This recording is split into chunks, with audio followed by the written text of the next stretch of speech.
Prabha please நான் சொல்றதை கேளு. இங்க பாரு, நானா இதெல்லாம் எதுவும் செய்யல. நான் இப்படி செஞ்சதுக்கு காரணம் தனுவும் நிக்கிலும் தான். அவங்க 2 பேரும் என்ன கம்பல் பண்ணி செய்ய சொன்னாங்க. அதனால தான் நான் இதை செஞ்சேன். ஏன்னா என் மேல தப்பு இருந்துச்சு.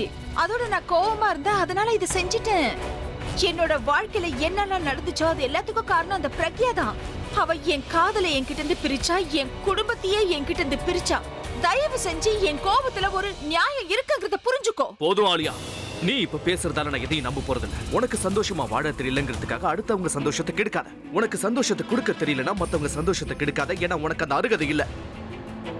பிரக்யா ஒன்னும் என்ன உங்ககிட்ட இருந்து பிரிக்கலமா?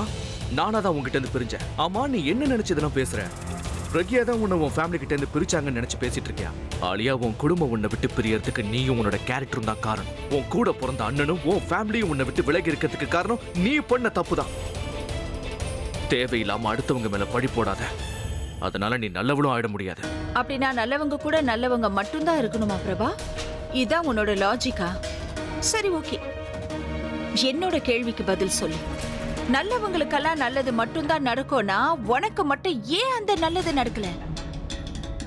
நீ ரொம்ப நல்லவனாச்சே பிரபா. நீ எப்பவுமே நல்ல விஷயங்களை தான் பண்ணுவ, நல்ல விஷயங்களை மட்டும் தானே பேசுவ. அப்புறம் ஏன் உன் நிலைமை இப்படி ஆயிடுச்சு? இது வரைக்கும் நீ உன்னோட வாழ்நாள்ல அந்த அபிஷேக் என்ன சொல்றானோ அதை மட்டும் தானே செஞ்சிருக்க.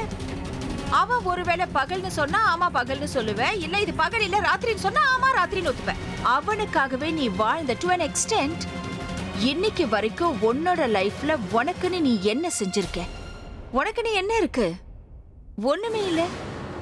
இது வரைக்கும் எல்லாருமே அந்த அபியோட ஃப்ரெண்டா தானே உன்னை பாத்திருக்காங்க. அதனால உனக்கு என்ன யூஸ்? நல்லவனா இருந்து உனக்கு என்ன கிடைச்சிருக்கு சொல்லு பிரபா. உனக்கு மட்டும் எல்லாம் கிடைச்சிருச்சா என்ன? ஒத்துக்கிறேன் ஆலியா, என் லைஃப்ல நான் நிறைய விஷயங்களை இழந்திருக்கேன். ஆனா அதை பத்தி நான் நினைச்சு புலம்புவேன்னு நினைச்சியா? என் வாழ்க்கை கெட்டு போயிடுச்சுங்கிறதுக்காக உன்ன மாதிரி மாறுவேன்னு நினைச்சுக்கிட்டு இருக்கியா? ஆலியா, நான் என் வாழ்க்கையில பணத்தை ஒரு விஷயமா எடுத்துக்கிட்டதே இல்லை. என்னைக்கும் அதுக்கு பின்னாடி ஓடினதும் கிடையாது. எனக்கு வேண்டியது நல்ல மனுஷங்க, அவங்க என் கூட இருக்காங்க. சோ நான் சந்தோஷமா தான் இருக்கேன். ஆனா உனக்கு என்ன கிடைச்சது?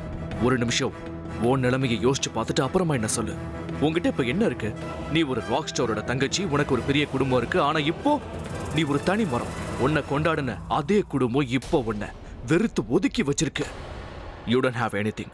ஆனா என்ன பாரு, எனக்கு கூட பிறந்த அண்ணனோ இல்ல குடும்பம்னு சொல்லிக்கிறதுக்கோ யாரும் இல்ல. ஆனா எனக்கு எல்லாமே இருக்கு.